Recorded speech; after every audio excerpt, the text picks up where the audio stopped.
It doesn't take a freaking scientist, mad scientist, to, oh, you couldn't do freaking 5 rope climbs? Okay, we gotta get you to be able to do 5 rope climbs.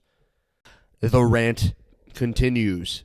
So, talk about James Fitzgerald and OPEX, and a lot of you guys actually listen to the Savan podcast that I also listen to, but this goes way back to when I was an affiliate owner, and there were years and years and years. And CrossFit as a methodology, what they do, and they preach, and Greg Glassman promoted, was that there is a workout of the day.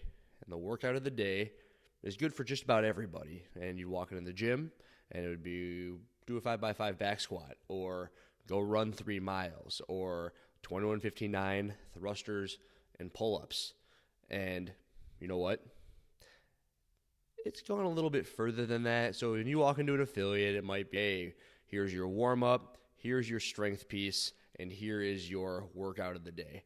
And from what I've seen, not many affiliates any longer do the whole come on in, talk about nutrition, talk about the workout that you'll be doing. May it be the 5-mile run, or may it be a deadlift or a bench press or whatever that might be. Slips, which are just things you do on the rings, and no one does those anymore. But that is where CrossFit started from. Phrase that was the difference between the elite athlete and the elderly individual at the gym, grandma, grandpa, whomever, differ by degree and not by kind. And that is probably CrossFit in a nutshell. Like, everyone should be doing the same thing. And when everyone does the same thing, it does something to the human, which is everyone wants to work out with one another. Everybody likes to get better. Everyone thinks, hey, if that person's doing this, I can do this. Or there's a competitive nature to it, where if you're working out with a buddy, similar age, similar fitness level, and you're both doing that run, you're going to push each other a little bit throughout the entire duration of the run. So in comes James Fitzgerald, and he wins the CrossFit Games in 2007. Or 2008, one of those years. But it was one of the first years that CrossFit was a thing. And if you listen to the Savan podcast, you'll see that he was someone who had been working out for a long time. So let's say, hey, we live in the Chicagoland area, and I'm going to sign up for a competition that no one's ever heard of. And I got all these years of exercise in my background. I'm pretty well suited to win a competition if the other 49 people who signed up weren't killers. Fitzgerald will admit that he would troll the leaderboard, not troll, but like scavenge the leaderboard, and he would try to beat everybody. Here's the run that we've been talking about, this 3-mile run, and you would see that someone in the area had done it in 20 minutes, 3 miles, and he goes, okay, I got to beat that. And if he wouldn't beat it, he'd try again. So what was he doing? He was doing what everybody else was doing. If he saw a workout where it was 21-59 thrusters and pull-ups for N, then he would say, hey, this guy did it in 5, this guy did it in 4.5, so you know what? I got to do it under 4. And you know what he was doing? What everyone else was doing. So once he wins the games, he does this whole like turn. He goes, everything needs to be individualized, blah, blah, blah, blah, blah. And it's very, he's being a prick. He's a dick when he says stuff like that, because the stuff that made him the CrossFit Games champion, may it be only amongst a handful of people, he's now trying to promote his own crap. And I don't know where he's coming from with this. There are hundreds of thousands of people at this point who see the benefits of this exercise methodology. CrossFit started in 2000, and it really kind of topped off in like the mid-10s, like 2014, 15, 16. But at that point in time, there's so many people seeing the benefits, and affiliates, there's like 15,000 of them, and people were flocking to the affiliates. And James Fitzgerald is like, hey, you know what we should do? We should do what we've been doing for the past 40, 50 years, which is everyone walks into a gym, and you're like, hey, here's a personal trainer. What is your goal? Oh, my goal is to lose body fat and get bigger biceps. And it's like, well, here's the dose response. You're going to do bicep curls, and you're going to walk on the freaking Stairmaster for an hour because you need to lose weight. And you know what? You didn't tell me you wanted to be explosive, so why would I ever have you do a power clean? Or why would I ever have you do a snatch? It's like, oh, you can't put your arms over your head? You're 60 years old. You don't got to do that. I'm James Fitzgerald. I know better than everybody. Blah, blah, blah, blah, blah. when you put it out in the universe kind of like that, where it's like, hey, I'm the best thing ever, and you're super convinced about it, you're going to have a bunch of people who listen to you. Here comes the CCP. The CCP is James Fitzgerald's super expensive, super long course that you can kind of tie together like an NSCA sort of certification. Now, granted, I do think that is a little bit more in depth, and there is probably a lot that goes good into the CCP. The CCP is wrecking CrossFit affiliates because the way that the world is today, there are people who are going to hear this man on his high horse saying that this is the way it is and those guys are all stupid and I'm going to throw all these big words at you and these huge promises and you will be better than everybody else because you're going to do what's exactly meant for you. Now, when you say stuff like that, people are going to listen and people are going to go, oh, maybe running my 3-mile run with all my friends isn't good enough.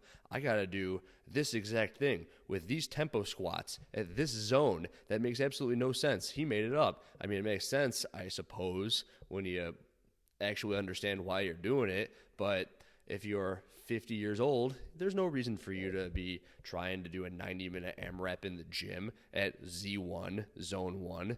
It's like, okay, you're going to do 5 kettlebell swings, and then you're going to ride the assault bike for 2 minutes, and then you're going to do 10 step-ups, and then you're going to sit on the rower for 2 minutes, and then you're going to go do 3 wall walks, and then you're going to go do some push-ups, but you're not going to do real push-ups because that's hard on your shoulders. You're going to do push-ups only to 90 degrees because I'm James Fitzgerald, and I care about your shoulders. And you know who doesn't care about your shoulders? The affiliates. The affiliates are trying to smash your shoulders. Like, why would you ever do that?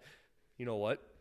Because doing something is better than nothing at all, James Fitzgerald. Doing something for 98% of the population is going to be super fantastic. I mean, it's going to get, what is your goal? Most people's goals are to lose body fat, gain muscle, look good naked. And you don't need to do a 90-minute bullshit AMRAP to get there. At zone 1.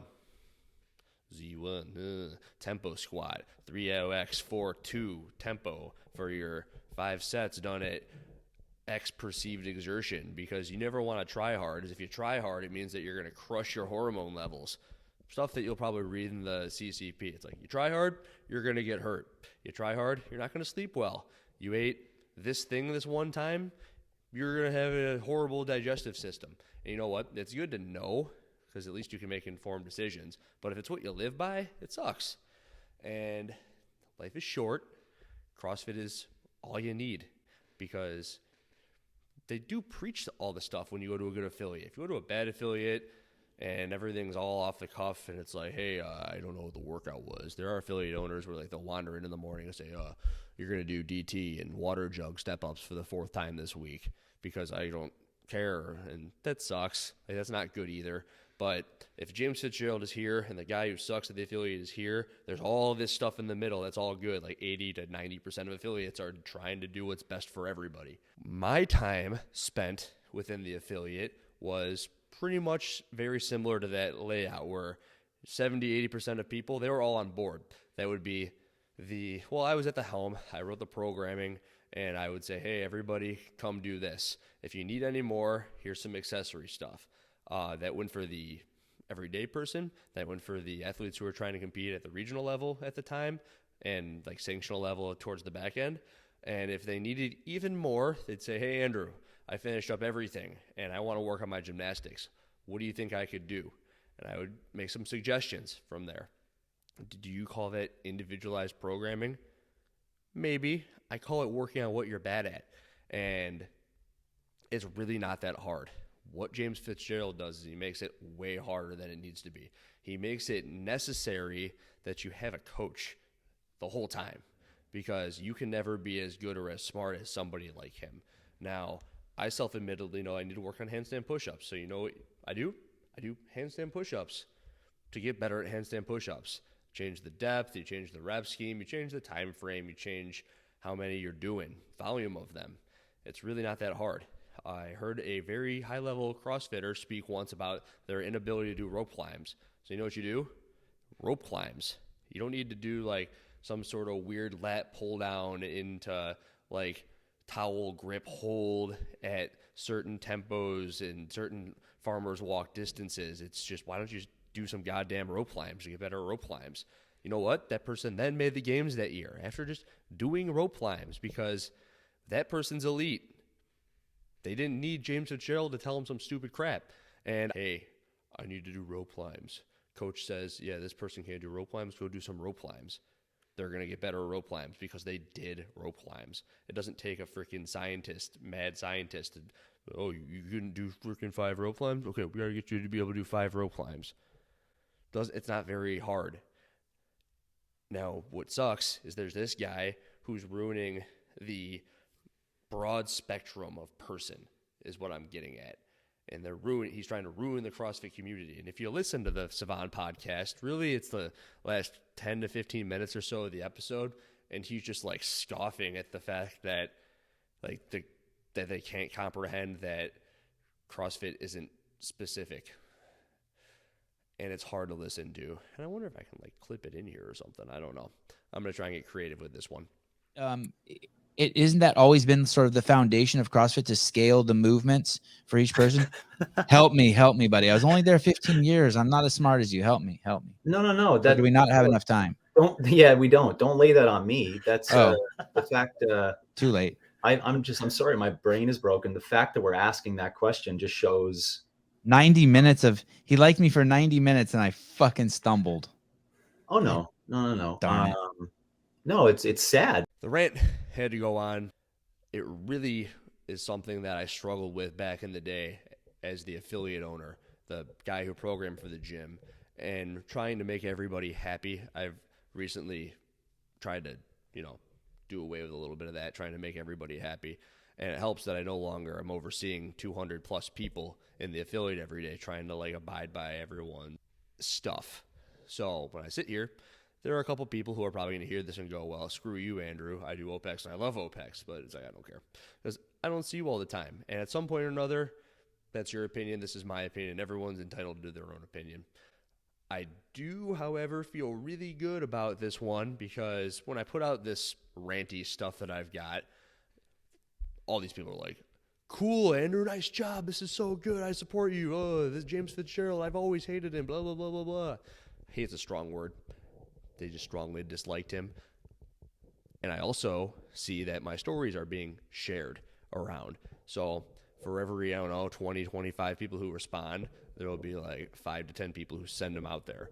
And I bet that those people who are sending them around are like, oh, what a dick. This guy's a hater. His program sucks. Cool. Send them out. Let everyone hear it. And until then, I'm just going to keep on picking apart stuff. I'm going to go back into some other ones, make some more YouTube videos, and I'm going to get creative with the editing. And Riller, bye.